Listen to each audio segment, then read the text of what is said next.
بسم اللہ الرحمن الرحیم. آپ کا میزبان سید آصف علی. ناظرین، آج ہم پروگرام کر رہے ہیں 27 دسمبر کے حوالے سے شہید بی بی بے نظیر بھٹو کی برسی کے حوالے سے. آج ہمارے ساتھ محو گفتگو ہیں راجہ محمد علی منہاس صاحب. بڑے پرانے ورکر ہیں، اسٹوڈنٹ ٹائم سے انہوں نے پیپل پارٹی کو ٹائم دیا اور یہ متاثر تھے ذوالفقار علی بھٹو صاحب سے، پھر بی بی شہید سے. اس طرح یہ سلسلہ چلتا رہا اور آج بلاول کی قیادت پہ ان کو مکمل اعتماد ہے اور مکمل اعتماد کے ساتھ ساتھ ان کے مشن کو آگے بڑھانے کی ہر ممکن کوشش کرتے ہیں. اس وقت یہ راولپنڈی میں سیکٹری اطلاعات ہیں. اطلاعات کا بڑا اہم شعبہ ہوتا ہے، پوری پارٹی اس پہ ڈیپینڈ کرتی ہے، بھلے وہ کسی اسٹیج پہ ہو. ناظرین، آئیے ان سے بات کرتے ہیں. السلام علیکم منہاس صاحب، کیسے ہیں آپ؟ ٹھیک ہیں؟ جی وعلیکم السلام، الحمدللہ. آپ خیریت سے ہیں؟ جی ٹھیک ہے، شکر الحمدللہ. منہاس صاحب یہ بتائیں، آپ نے کب پیپل پارٹی کو جوائن کیا؟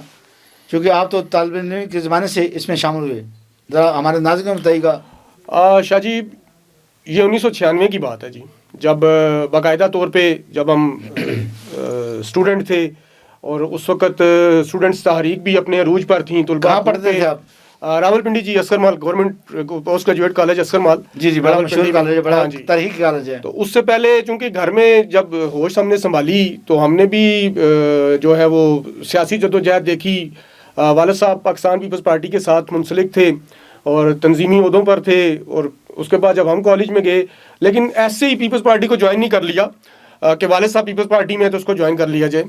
جب کالج میں گئے تو ہم نے وہاں بیٹھ کے 2-4 ہم دوست تھے جنہوں نے ہم نے وہاں پہ بیٹھ کے ہم نے پیپلز پارٹی، مسلم لیگ، اس وقت جماعت اسلامی کی جو ذیلی ونگ تھا جمعیت، وہ بڑی ایکٹیو تھی. ہم نے ان سب کے منشور کو پڑھا اور اس کو پڑھنے کے بعد ہم اس نتیجے پہ پہنچے کہ پاکستان پیپلز پارٹی ہی وہ واحد جماعت ہے، سیاسی جماعت ہے جو صحیح معنوں میں نہ صرف عوام کے حقوق کی بات کرتی ہے بلکہ ان کے حقوق دلانے کی کوشش بھی کرتی ہے اور اس تحفظ میں اپنی جدوجہد بھی کر رہی ہے. تو پھر اس طرح ہم لوگ جو ہے وہ 4-5 دوست تھے جن میں خرم کیانی تھے، جن میں ذیشان خان تھے، جن میں خود تھا. ہم لوگ پھر ہم نے پیپلز پارٹی کی ممبرشپ PSF کی لی وہاں پہ، اور پھر ہم وہاں سے ہمارا ایک سیاسی سفر جو ہے طلباء پلیٹ فارم سے شروع ہوا جدوجہد کا، جو ابھی تک تاحال جاری ہے. اور صاحب ہمارے دادا کو یہ بھی بتائیے کہ کیا وہ وجوہات تھی، کیا محرکات تھے جو آپ متاثر ہوئے پیپل پارٹی سے؟ کوئی ایک واقعہ ذوالفقار علی بھٹو صاحب کا. دیکھیں شاہ جی، بہت سارے ایسے معاملات ہیں جو پاکستان پیپلز پارٹی سے متاثر کرنے کے لیے ضروری ہیں، لیکن چونکہ جب ہم زمانہ طالب علمی میں پاکستان پیپلز پارٹی کا حصہ بنے تو اس وقت جو ہمیں سب سے زیادہ چیز متاثر کی پاکستان پیپلز پارٹی کی منشور کی یا بھٹو صاحب کی عمل نے جو ہمیں متاثر کیا وہ یہ تھا کہ ذوالفقار علی بھٹو اس وقت پاکستان کے ہی نہیں، شاید بر صغیر کے یا جنوبی ایشیا کے وہ واحد سیاسی لیڈر تھے جنہوں نے اپنے ملک میں میٹرک تک مفت تعلیم قرار جو ہے وہ حصول اس کا ممکن بنایا. FA تک انہوں نے انتہائی مناسب فیس پہ لوگوں کو تعلیم حاصل کرنے کے مواقع فراہم کیے، جبکہ بھٹو صاحب سے پہلے ایسا نہیں تھا. کوئی کسی ریڑے والے کا بیٹا، کسی مزدور محنت کش کا بیٹا، کالج تو بہت دور کی بات ہے، وہ میٹرک کرنا ہی اس کے لیے خواب تھا. تو مطلب وہ تعلیم بھی جو ہے وہ جاگیرداروں اور سرمایہ داروں کے چنگل میں قید تھی، جس کو بھٹو صاحب نے آزاد کروایا وہاں سے، اور ہمارے جیسے متوسط طبقے کے لوگوں کے بچوں کے لیے انہوں نے میٹرک تک جو بنیادی تعلیم تھی اس کو مفت قرار دیا، اور FA کی تعلیم تک انہوں نے انتہائی مناسب فیسیں رکھیں. تو یہ وہ چیز تھی جس نے ہمیں متاثر کیا اور ہم نے PSF کا پلیٹ فارم جوائن کیا. جی صاحب، آپ نے بڑی اچھی بات کی، بڑا اچھا نقطہ اٹھایا. میں آپ کی وضاحت چاہوں گا مزید کہ ذوالفقار علی بھٹو نے پاسپورٹ کا اجرا بڑا آسان کر دیا، ورنہ پاسپورٹ پہلے کسی کے پاس ہوتا تھا. انہوں نے ہر ضلع کے اندر ایک سینٹر بنا دیا تاکہ لوگ پاسپورٹ بنا کے دبئی کا نعرہ لگا اس وقت کہ دبئی چلو، اور ایک ملکی معیشت کو بڑا سہارا ملا. کیا کہتے ہیں آپ؟ بالکل شاہ صاحب، آپ نے درست کہا. یہ تو آپ نے کہا نا متاثر کس چیز نے کیا، بینگ اے اسٹوڈنٹ ہمیں بھٹو صاحب کے اس عمل نے متاثر کیا. لیکن میں یہ سمجھتا ہوں کہ ذوالفقار علی بھٹو صاحب نے اپنے انتہائی مختصر سے حکومت کے دور میں جو اس ملک کے لیے کیا ہے شاہ جی، میں آج بھی چیلنج کے ساتھ کہہ رہا ہوں، پاکستان کی موجودہ تمام سیاسی قیادت کو چیلنج کے ساتھ کہہ رہا ہوں کہ وہ سارے کام کر کے دکھائیں جو ذوالفقار علی بھٹو نے کیے. انہوں نے ایک طرف عوام کو یکجا کیا، انہوں نے ایک طرف عوام کو روٹی کپڑا اور مکان دیا، انہوں نے دوسری طرف پوری دنیا کے ساتھ پاکستان کے تعلقات جو ہے ان کو دوستانہ اور برادرانہ سطح پہ مستحکم اور مضبوط بنایا. آپ سعودی عرب کی مثال لے لیں، آپ دیکھیں کہ آج بھی جو کراچی کے اندر ایٹمی بجلی گھر قائم ہے وہ فرانس کے اس کی چانسلر کی طرف سے گفٹ تھا Gift تھا، جو بالکل۔ انہوں نے ذوالفقار علی بھٹو کو ذاتی حیثیت میں دینے کے لیے کیا کہ یہ آپ ایسے کو ہی۔ ہماری طرف سے گفٹ ہے. تو انہوں نے کہا کہ یہ کیسے ممکن ہے کہ سارے پاکستان میں بجلی نہ ہو، اندھیرے میں ڈوبا اور میرے گھر میں جنریٹر لگا ہو، اس کا ایٹمی ری ایکٹر لگا ہو اور میں اس سے بجلی سے محظوظ ہو رہا ہوں. اگر آپ نے یہ گفٹ کرنا ہے تو آپ میرے ملک کے عوام کے لیے کریں. تو اس سے وہ اتنا متاثر ہوئے، فرانس کے جو صدر تھے اس وقت، انہوں نے پھر وہ کہا کہ یہ پیپل آف فرانس کی جانب سے پیپل آف پاکستان کے لیے ایک گفٹ ہے. تو یہ ایک مطلب آپ سمجھ لیں قائدانہ صلاحیت تھی جو ذوالفقار علی بھٹو صاحب نے اپنی دور اندیشی سے، اپنی فہم و فراست سے اور اپنی حاضر دماغی سے اس ملک کو ایک ایٹمی ری ایکٹر دلوایا جس سے کراچی کے اندر آج بھی بجلی جو ہے وہ بنائی جا رہی ہے. جی طاہر صاحب بڑی اچھی بات کی. اگر ہم ذوالفقار علی بھٹو صاحب کا ذکر شروع کر دیں تو کئی دن لگ سکتے ہیں، کئی پروگرام ہو سکتے ہیں. اب آتے ہیں ہم بی بی بے نظیر کی طرف.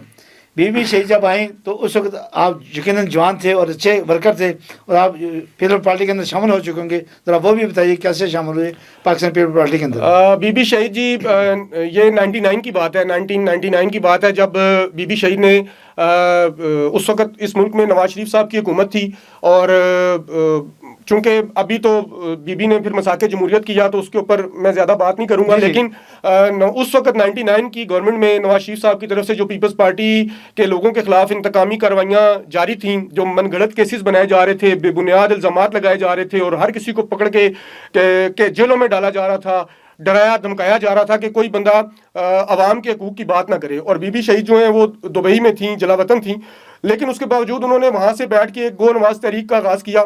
اور وہ ہمارے زمانہ طالب علمی کے بھی آخری ایام تھے جب ہم کالج سے بھی نکل رہے تھے تعلیم یافتہ ہو کے، گریجویٹ ہو کے. تو اس وقت ہم اس تحریک کا حصہ بنے اور وہ بڑا کٹھن وقت تھا. اس وقت بی بی شہید نے جو تحریک کی، جس کو لیڈ کیا باہر بیٹھ کے، اور یہاں پر ہم نے اپنے رہنماؤں کے ساتھ، قائدین کے ساتھ مل کے اس تحریک کو کامیاب بنانے میں اپنا اپنا کردار ادا کیا.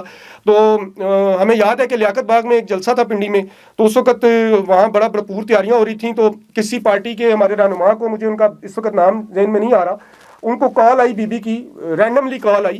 تو انہوں نے کہا آپ کہاں؟ انہوں نے کہا میں لیاقت باغ میں ہوں اور اس وقت یہ پی ایس ایف کے نوجوان جو ہے وہ کل کے جلسے کی تیاریاں کر رہے ہیں. تو انہوں نے بی بی نے پوچھا کہ کون کون ہے. تو پھر اس شخصیت نے جہاں 2-4 لوگوں کے نام لیے وہاں میرا بھی نام لیا اور بی بی شہید نے پھر ان کے فون پہ ہم سب سے بات کی 5-10 سیکنڈ کے لیے اور ہماری بڑی حوصلہ افزائی کی. اور انہوں نے کہا کہ آپ قوم کا مستقبل ہیں، آپ ہمارا فیوچر ہیں، اور جب میں پاکستان آؤں گی انشاءاللہ تعالیٰ تو پھر میں آپ سب نوجوانوں کو بلاؤں گی، آپ سے خود ملوں گی اور آپ کے لیے جو بھی ہم کر سکے ہم وہ آپ کی بہتر مستقبل کے لیے کریں گے.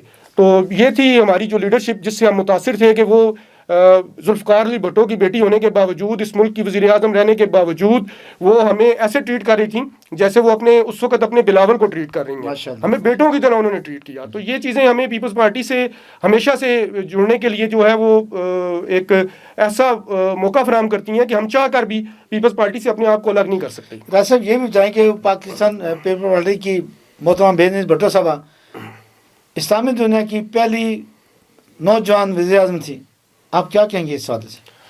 سر یہ بھی دیکھیں پاکستان کو اعزاز حاصل ہونا تھا اور یہ اعزاز بھی پاکستان پیپلز پارٹی کو حاصل ہونا تھا کہ جس وقت محترمہ بے نظیر بھٹو شہید نے سیاست شروع کی عملی طور پہ، پہلی بات تو یہ ہے کہ ہمارے اس خطے میں یہ تصور ہی نہیں ہے کہ کوئی خاتون اس طرح گھر سے باہر نکل کے کسی معاشرے کو لیڈ کرے.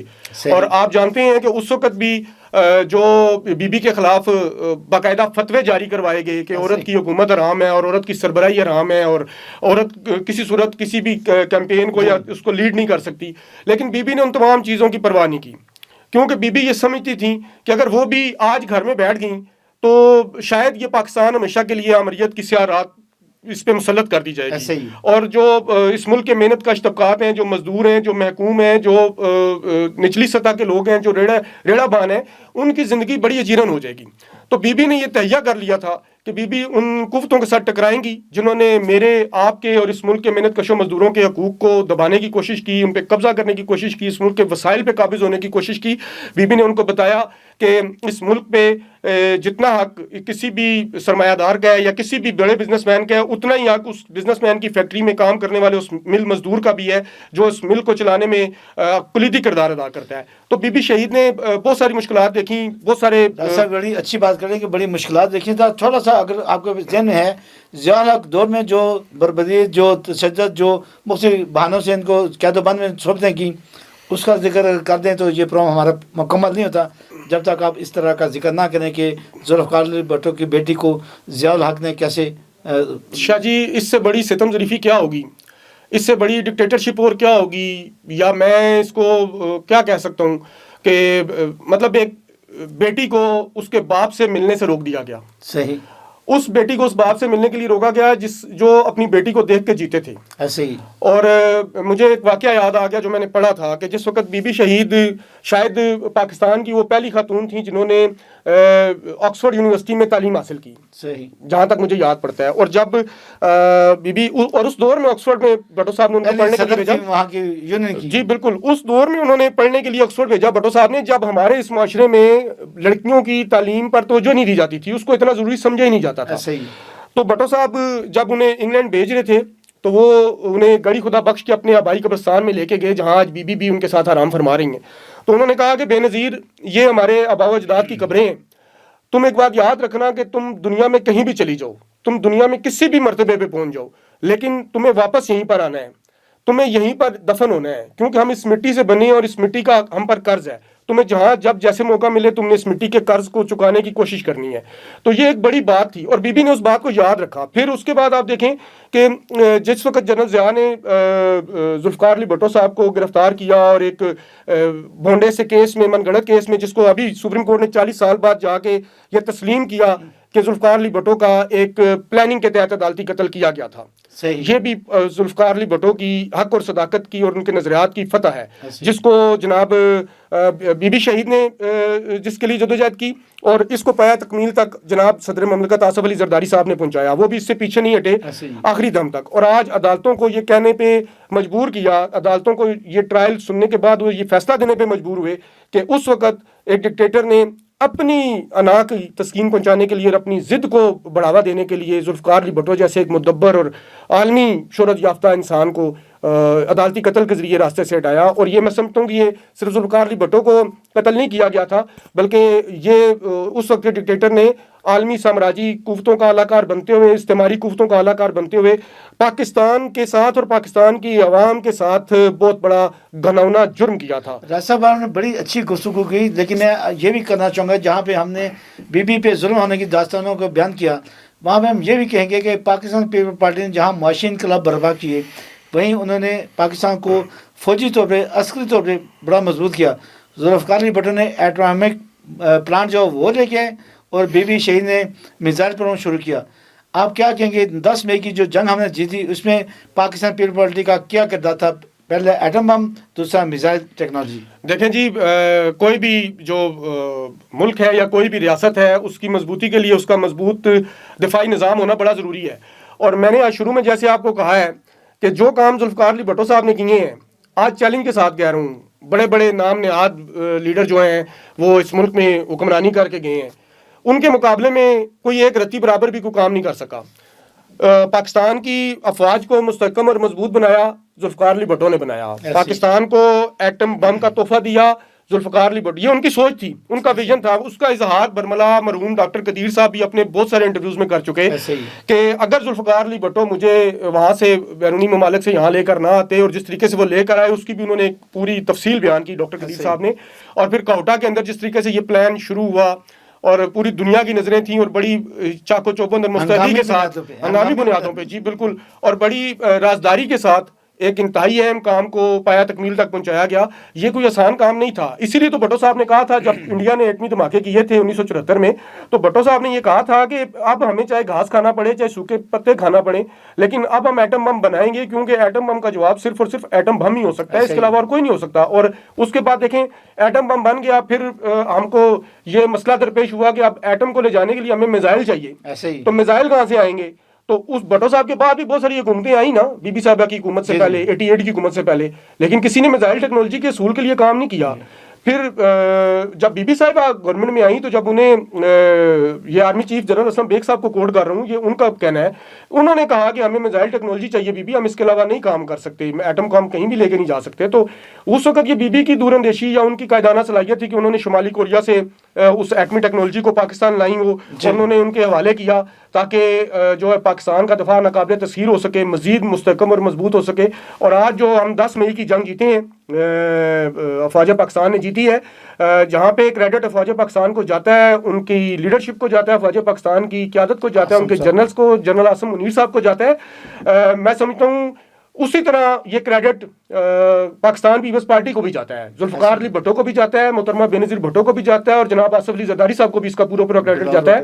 اور یہ ممکن ہوا کہ ہم جی بالکل. اور آپ دیکھیں کہ اس سے پہلے جو ہماری میڈیا وار ہوئی, انڈیا نے جو میڈیا وار شروع کی پاکستان کے خلاف, تو پاکستان کے پاس سوائے بلاول بھٹو زرداری کے اور کوئی ایسا چہرہ یا کوئی ایسی سیاسی شخصیت موجود نہیں تھی جنہوں نے عالمی سطح پر جا کر یہ دنیا کو باور کروایا, یہ بتایا کہ جو انڈیا کا وزیر اعظم ہے وہ ایک قصائی ذہنیت کا مالک ہے. اس کا یہ مشغلہ ہے لوگوں کو کاٹنا اور اپنی سیاست بنانا.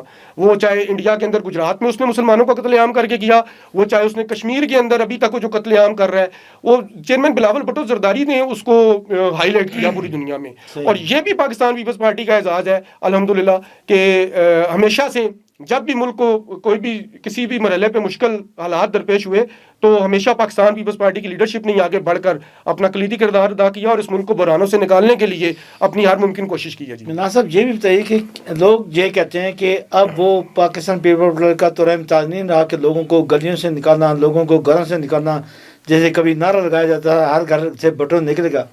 کیا وہ تھیم اب قائم ہے؟ کیا جو آنے والی الیکشن ہے اس کے اندر آپ لوگوں کو اپنا پیغام, جو نوجوان نسل خاص طور پہ, چونکہ نوجوان نسل میں آپ کو بڑے واضح الفاظ میں کہتا ہوں کہ بٹو کو نہیں جانتی, بے نظیر کو نہیں جانتی, جو گیپ پڑ گیا نا پچھلے 15 سال کا 12 سال کا, اس میں میڈیا بہت تیز ہو گیا. اور آپ نے دیکھا کہ میڈیا بار مختلف جگہوں سے لڑی جاتی ہے, مختلف ملکوں کے درمیان اور مختلف پارٹیوں کے درمیان. نام لینا پسند نہیں کروں گا, مختلف پارٹیاں اس وقت میڈیا کو بڑے اچھے ہتھیار کے طور پر استعمال کرتی ہیں. تو کیا آپ نوجوان نسل کو وہ سبق, وہ پیغام پہنچائیں گے, ان کو گھروں سے نکلنے کے لیے آمادہ کریں گے کہ بی بی کی جو برسی منائی جا رہی ہے 27 دسمبر کو, اس میں شامل ہوں اور بی بی کو خراج تحسین پیش کریں؟ جی بالکل شاہ جی, آپ نے بڑی اچھی بات کی ہے. میڈیا کا دور ہے اور میڈیا کی وار جو ہے وہ اس وقت بڑی اہمیت کی حامل ہو چکی ہے. میں آپ کو بتاؤں کہ پاکستان پیپلز پارٹی کا جو انفارمیشن بیورو ہے, جو مرکزی انفارمیشن بیورو ہے, اور پھر جو آگے ہمارے جو صوبائی انفارمیشن بیوروز ہیں, وہ سارے اس کے اوپر بڑا ہی دیانتداری کے ساتھ اپنا کام کر رہے ہیں اور بڑی محنت کے ساتھ اپنا کام کر رہے ہیں. بلکہ پاکستان پیپلز پارٹی نے ابھی جو ڈیجیٹل میڈیا کو آرگنائز کیا ہے, جس کی سربراہی جو ہے وہ شرجیل انعام میمن صاحب کر رہے ہیں, اور پھر آگے ہمارے جو مرکزی سیکٹری انفارمیشن ہے ندیم افضل چند صاحب, اور اسی طرح صوبائی جو سیکٹری انفارمیشنز ہیں وہ سارے بھی اس کے اوپر اپنا کام کر رہے ہیں. اور اس سلسلے میں باقاعدہ ہمارے انفارمیشن بیوروز کے جو ہے وہ ماہانہ اجلاس ہو رہے ہیں اور ہم چیزوں کو بڑی بہتری کی طرف لے کے جانے کی کوشش کر رہے ہیں, چونکہ انسان کوشش ہی کر سکتا ہے. اور آپ نے بات کی سوشل میڈیا کے حوالے سے, تو لوگوں نے ذوالفقار علی بھٹو کو, جو آج کے دور کے نوجوان ہیں, اس کو آپ نے ٹھیک کہا کہ شاید وہ ذوالفقار علی بھٹو کی کوششوں سے یا ان کے کارناموں سے, ان کی شخصیت اس طریقے سے واقف نہیں ہے. لیکن ہم انہیں بتا رہے ہیں, سوشل میڈیا کے ذریعے بتا رہے ہیں کہ ذوالفقار علی بھٹو نے اس ملک کو ایٹم بم دیا. ذوالفقار علی بھٹو نے جو ہماری جو ذوالفقار علی بھٹو کے مخالف بھی ہیں آج بھی, جو آصف علی زرداری کے مخالف ہیں آج بھی, ان کی جیبوں کے اندر بھی جو شناختی کارڈ پڑے ہوئے ہیں نا, وہ بھی ذوالفقار علی بھٹو نے دیے ہیں. اگر اتنی ان کو پیپلز پارٹی سے نفرت ہے اور آصف زرداری سے اور بلاول صاحب سے اور بلاول صاحب کے نانا اور والدہ سے نفرت ہے, تو وہ پھر ان شناختی کارڈز کا انکار کر دیں. صحیح. آج وہ اس ملک سے بیرونی ممالک میں سفر کرتے ہیں تو وہ پاسپورٹ بھی, جیسا کہ آپ نے کہا, وہ بھی پاکستان پیپلز پارٹی کی ہی دین ہے. اسی طرح اور بہت ساری چیزیں ہیں اس ملک میں. عملی طور پر جو بے زمین کسانوں کو زمینیں دی گئیں وہ ذوالفقار علی بھٹو نے دیں, وہ پاکستان پیپلز پارٹی نے دیں. اس ملک کے اندر جو یونین سازی کا حق دیا مزدوروں کو ان کے اداروں کے اندر تاکہ وہ اپنے حقوق کی بات کر سکیں, وہ ذوالفقار علی بھٹو نے دیا. اس ملک کے اندر میں یہاں پر یہ ضرور کہوں گا کہ پہلی مرتبہ محترمہ بے نظیر بھٹو شہید نے خواتین کی نمائندگی اور ان کے حقوق کو تحفظ دینے کے لیے یہاں فرسٹ ویمن بینک کا قیام محترمہ بے نظیر بھٹو شہید نے کیا, جو آج تک جاری ہے. یہاں خواتین کے لیے الگ سے پولیس اسٹیشنز کا قیام, اور ان پولیس اسٹیشنز میں خواتین ہی اہلکاروں اور افسران کی جو بھرتیاں ہیں وہ محترمہ بے نظیر بھٹو شہید کے دور میں ہوئی. اسی طرح آپ دیکھ لیں کہ اور بہت ساری چیزیں ہیں جس کے اندر پاکستان پیپلز پارٹی نے اس ملک کے لیے, اس ملک کے نوجوانوں کے لیے بڑا اہم کردار ادا کیا ہے. آج اگر ہم ان یونیورسٹیز میں پڑھ رہے ہیں نا, تو 100 سے زیادہ یونیورسٹیاں جو ہیں جن میں اسلام آباد کی ہماری قائد اعظم یونیورسٹی ہے, پیپلز اوپن یونیورسٹی جسے بعد میں نواز شریف وغیرہ نے علامہ اقبال اوپن یونیورسٹی کا نام دے دیا, یہ یونیورسٹی ہمارا راولپنڈی میں جو میڈیکل کالج ہے, ہمارا گومل یونیورسٹی ہے, ہمارا جو بہاؤدین زکریا یونیورسٹی ہے, ہماری ڈیرہ اسماعیل خان کی جو یونیورسٹی ہے, اسی طرح بہت ساری یونیورسٹیاں ہیں جو ذوالفقار علی بھٹو نے اور پاکستان پیپلز پارٹی نے قائم کی. اسلام آباد کے اندر ذوالفقار علی بھٹو یونیورسٹی ہے, زیبس. جی بالکل, زیبس تو چلیں انہوں نے ایک بنائی نا کہ وہ ابھی بھی کام کر رہی ہے, وہاں پر بھی ہزاروں طلبہ جو ہے وہ مستفید ہو رہے ہیں, لیکن گورنمنٹ سطح پہ جو کام ہوئے, بلکہ ایون مجھے یاد آ گیا جو نمل اپنا ادھر عمران خان صاحب کے علاقے میں جو نمل یونیورسٹی کا کیمپس بنایا گیا, وہ پاکستان پیپلز پارٹی کے دور میں بنایا گیا, اور اس وقت کے وزیر اعظم سید یوسف رضا گیلانی صاحب نے اس کا افتتاح کیا میاں والی کے اندر. عمران خان نے وہ کہا کہ مجھے وہاں پہ یونیورسٹی چاہیے. آج وہ بڑے تمطراق کے ساتھ ان کے لوگ پیپلز پارٹی پہ تنقید تو کرتے ہیں, لیکن ان کو یہ یاد ہونا چاہیے کہ پاکستان پیپلز پارٹی نے ان کے علاقوں میں جو ترقیاتی کام کیے ہیں کم از کم ان کو ہی سامنے رکھ لیں, انہی کا ذکر کر لیں تو وہ زیادہ بہتر. صاحب ابھی یہ بتائیں کہ جو برسی کے انتظامات ہو رہے ہیں, کہاں کہاں سے قافلے پنڈی میں آئیں گے اور کہاں کہاں پہ قافلے جائیں گے, جو مرکزی آپ کی ہو رہی ہے تقریب لاڑکانہ میں, اس کے حوالے سے بات کریں ہمارے ناظرین کے شاہ جی. 2007 میں بی بی شہید کا یہ بڑا صفحہ قتل کیا گیا. پاکستان کی مخالف قوتوں نے بی بی شہید کو راستے سے ہٹا کر یہ سمجھ لیا تھا کہ شاید اب وہ پاکستان پہ قبضہ کر لیں گے, کیونکہ آپ کو اگر 27 دسمبر 2007 کی بی بی کی لیاقت باغ کی آخری تقریر یاد ہو تو اس میں سے انہوں نے کہا تھا کہ یہ لوگ چاہ رہے ہیں کہ یہ پاکستان پہ قبضہ کر لیں, یہ چاہ رہے ہیں کہ یہ سوات سے پاکستان کا پرچم اتار دیں, لیکن میں ایسا نہیں ہونے دوں گی. یہ دھرتی خطرے میں ضرور ہے, لیکن ہم اس دھرتی کا تحفظ کریں گے. یہ دھرتی مجھے پکار رہی ہے, یہ دھرتی آپ کو پکار رہی ہے, اور ہم کبھی بھی دہشت گردوں کو یا اس دھرتی کے مخالف قوتوں کو یہ کامیاب نہیں ہونے دیں گے کہ وہ پاکستان کو کسی قسم کا کوئی سیاسی, معاشی یا جمہوری نقصان پہنچا سکیں. تو یہی وجہ ہے کہ بی بی شہید کو انہوں نے, اور بی بی شہید جانتی تھیں کہ ان کے ساتھ کیا ہونا ہے. 2007 میں 18 اکتوبر کو جب وہ کراچی اتری تو کارساز کے مقام پر انہوں نے 180 سے زیادہ اپنے جانثاروں کی لاشیں اٹھائیں, اور بی بی کا حوصلہ تب بھی جو ہے وہ ڈگمگایا نہیں, ان کے پیر قدم ڈگمگائے نہیں. پشاور میں بم برآمد ہوا ان کے جلسے سے پہلے, بی بی تب بھی نہیں گھبرائیں. پنڈی آنے کے لیے بی بی کو بہت سارے لوگوں نے روکا, لیکن بی بی نے کہا کہ میرے لوگ انتظار کر رہے ہیں, میں جاؤں گی, اس ملک کی خاطر جاؤں گی. اور بی بی وہاں آئیں, بی بی نے وہاں جلسہ کیا, تاریخی جلسہ کیا. بی بی نے اپنا پیغام لوگوں کو دیا, اور لوگ پاکستان کے عوام, اب جب بی بی دوبارہ آئی تھیں تو پاکستان کے عوام نے یہ سمجھ لیا تھا کہ اگر ان کا کوئی نجات دہندہ لیڈر ہے تو وہ صرف اور صرف محترمہ بینظیر بھٹو ہے. اور یہی وجہ ہے کہ وہ پاکستان کے عوام کی ایک بہت بڑی تعداد پیپلز پارٹی کے ساتھ جڑ چکی تھی. پھر بی بی کی شہادت ہو گئی, وہ بھی آپ کو بہتر پتہ ہے. تو 2007 سے 2008 میں بی بی کی پہلی برسی منائی گئی. تو اس وقت ہمارے جو چیئرمین تھے بلاول بھٹو اور جو کو چیئرمین آصف علی زرداری صاحب تھے, ان کی طرف سے یہ فیصلہ کیا گیا CEC کے اجلاس کے بعد کہ بی بی شہید کی برسی کی 2 تقاریب ہر سال ہوا کریں گی.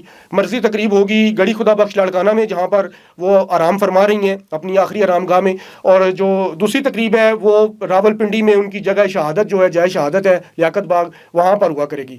تو وہ اس وقت سے لے کے آج تک, آج 18ویں برسی ہم بی بی شہید کی 27 دسمبر کو منانے کے لیے جا رہے ہیں راولپنڈی میں. تو اس میں یہ ہدایت ہوتی ہے کہ باقی تمام ملک سے لوگ جو ہیں وہ گڑھی خدا بخش آئیں گے اپنے قافلوں کی صورت میں. اور اس میں یہ بھی بتاؤں کہ یہ پیپلز پارٹی کسی کو پابند نہیں کرتی کہ آپ نے لازمی آنا ہے. یہ لوگوں کی ایک اپنی عقیدت ہے, گڑھی خدا بخش کے مکینوں سے, ذوالفقار علی بھٹو سے, محترمہ بینظیر بھٹو سے, لوگوں کو ایک اپنا والہانہ عقیدت کا اظہار ہے, ان سے محبت ہے کہ لوگ اپنے خرچے کر کے وہاں تک جاتے ہیں. اور جو پنڈی ڈویژن ہے سر شاہ جی, پنڈی ڈویژن کے جتنے اضلاع ہیں وہ سارے دوست اپنے اپنے طور پہ پاکستان پیپلز پارٹی کے لوگوں کو, جمہوری سوچ رکھنے والے لوگوں کو, ترقی پسند لکھاریوں کو یہ دعوت دیتے ہیں کہ وہ راولپنڈی میں جائے شہادت کی مقام پر آئیں اور محترمہ بینظیر بھٹو کو, شہید کو, اور ان کے جانثار ساتھیوں کو خراج عقیدت پیش کریں. جی راج صاحب, آخر میں آپ ایک تو یہ بتائیں کہ آپ نے نوجوانوں کو جو پاکستان پیپلز پارٹی کے خاص طور پہ بینظیر کا کیا پیغام دیں گے جو انہوں نے شہادت دیا, اور دوسرا یہ ہے کہ بلاول بھٹو کی جو چیئرمین ہیں پاکستان پیپلز پارٹی کے, ان کی قیادت پہ اعتماد کے حوالے سے کیا کہیں گے؟ 2 منٹ آپ کے پاس. دیکھیں سر, بی بی شہید نے ایک انٹرویو میں کہا تھا کہ میں اس ملک کے نوجوانوں کے لیے, بچوں اور بچیوں کے لیے بالکل ویسا ہی سوچتی ہوں جیسے میں اپنے بلاول, بختاور اور آصفہ کے لیے سوچتی ہوں. یہ آن دی ریکارڈ ان کا ایک انٹرویو بیان ہے. اور یہی وجہ ہے کہ بی بی نے اس ملک کے نوجوانوں کی بہتری کے لیے ہمیشہ سوچا، بلکہ ایک جگہ انٹرویو میں ان پہ سوال ہوا کہ آپ ملک کے نوجوانوں کے لیے کیا کرنا چاہیں گی، تو بی بی شہید نے یہ کہا تھا کہ ہم ملک کے نوجوانوں سے ملیں گے، ہم ان کے سامنے ایک ڈیبیٹ رکھیں گے کہ وہ کیا کرنا چاہتے ہیں، جو وہ کرنا چاہیں گے ہم ان کی بات کو سنیں گے، کیونکہ آنے والا وقت نوجوانوں کا ہے۔ تو بی بی بھی ایک دور اندیش لیڈر تھیں، بی بی سمجھتی تھیں، بی بی نے اس ملک کے نوجوانوں کے لیے انتہائی اہم کام کیے ہیں۔ بہت سارے اپنے دور اقتدار کے اندر انہوں نے لوگوں کو، نوجوانوں کو ان کی اہلیت اور صلاحیت کے مطابق روزگار کے مواقع فراہم کیے، اور اسی کے اوپر جناب آصف علی زرداری صاحب بھی کاربن ہیں۔ 2008 میں جب ہماری حکومت بنی اس وقت بھی آصف علی زرداری صاحب نے بے شمار لوگوں کو روزگار کے مواقع دیے، اداروں کے اندر مزدوروں کو شراکت دار بنایا، ان کی تنخواہوں میں 100% اضافہ کیا گیا، پینشنز میں 150% تک اضافہ کیا گیا۔ یہ صرف پیپلز پارٹی کرتی ہے۔ اور رہی بات آپ نے کہا کہ چیئرمین بلاول صاحب کے حوالے سے، تو چیئرمین اس وقت پاکستان کے نوجوانوں کے پاس ایک ہی نیٹ اینڈ کلین فیس ہے، ایک ہی دور اندیش چہرہ ہے، ایک ہی قیادت ہے، نوجوان قیادت ہے جو خداداد قائدانہ صلاحیتوں سے لبریز ہے۔ وہ صرف اور صرف چیئرمین پاکستان پیپلز پارٹی بلاول بھٹو زرداری ہیں۔ اور یہ بلاول بھٹو زرداری نے وزیر اعظم بننے کے بعد یا وزیر اعظم کسی بھی حکومتی عہدے پہ آنے کے بعد اپنے آپ کو ثابت نہیں کیا ہے، وہ آلریڈی اس کو ثابت کر چکے ہیں۔ آپ اے پی سی دیکھیں جو تمام قائدے حزب اختلاف کی جماعتوں کی ہوئی، اس کے اندر کس طریقے سے چیئرمین بلاول بھٹو زرداری کا کردار رہا۔ آپ اس کے بعد جو انڈین میڈیا کے ساتھ وار تھی اس کے اندر چیئرمین بلاول بھٹو زرداری صاحب کا کیا کردار رہا، اور جب وہ وزیر خارجہ بنے اس کے بعد یہی وجہ ہے کہ ان کی ان صلاحیتوں کو دیکھتے ہوئے ریاست پاکستان نے ان کو پاکستان کی وزارت خارجہ جیسے اہم قلم دان سونپا۔ بہت شکریہ راجہ منہاج صاحب، بڑی اچھی گفتگو ہوئی۔ ابھی آپ کے بولنے کے لیے بہت، ابھی تو آپ سٹارٹ ہوئے تھے، ابھی بڑی گفتگو ہو سکتی ہے لیکن ہمارے پاس چونکہ وقت کم ہوتا ہے۔ راج صاحب ہم نے بڑی اچھی آپ نے بتایا کہ پاکستان پیپلز پارٹی نے جہاں پہ معاشی طور پہ مضبوط کیا پاکستان کو، اسی طرح عسکری طور پہ مضبوط کیا، اس کے ساتھ ساتھ نوجوانوں کی تربیت بھی کی، ان کو پڑھنے لکھنے کے لیے نہایت ہی کم قیمت فیسوں پہ لوگوں کو ادارے بنا کے دیے، اور اداروں میں نہ صرف فیس کم تھی بلکہ وہ جو آئی ڈی کارڈ بنایا گیا تھا، بس کارڈ جسے ہم کہتے ہیں، مجھے اس کا صحیح نام تو نہیں یاد ہے، لیکن جو بس کارڈ تھا وہ بھی بڑا اسٹوڈنٹ کارڈ تھا، بڑا اچھا کارڈ تھا۔ وہ بڑے اچھے طریقے سے آپ دور دراز آپ نے جو گاؤں سے لوگ آتے تھے وہ بڑی آسانی سے اپنے یونیورسٹی کالج اور اسکول میں پہنچ جاتے ہیں۔ بہت سی باتیں ایسی ہیں جو ادھوری رہ گئی ہیں، نیکسٹ پروگرام کریں گے انشاءاللہ۔ یہ آج کی ٹرانسمیشن اسپیشل طور پہ 27 دسمبر کے حوالے سے بی بی بے نظیر شہید کی برسی کے حوالے سے ناظرین، اس کے ساتھ اپنے میزبان سید آصف علی زرداری کا نئے پروگرام کے ساتھ نئے گیسٹ کے ساتھ حاضر خدمت ہوگی۔ اس وقت تک اپنا اور اپنوں کا بہت خیال رکھیے گا۔ اللہ حافظ۔